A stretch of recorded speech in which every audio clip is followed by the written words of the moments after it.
Hello guys, today we are going to learn how can I add CMS page into your app. CMS stands for Content Management System. It is mainly used for integrating your existing CMS pages into your app.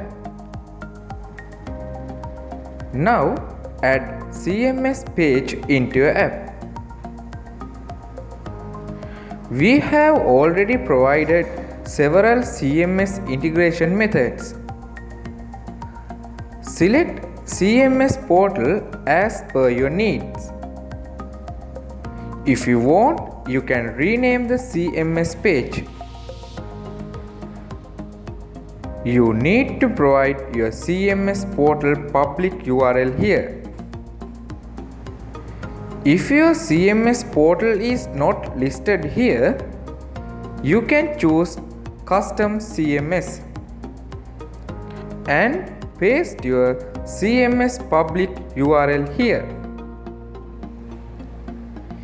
If you no longer want any CMS, then you can delete it from here. You also have the option to change store icon with your own store local. Once you finish creating your app, click on Save and Finish. That's it for now. Thanks for watching.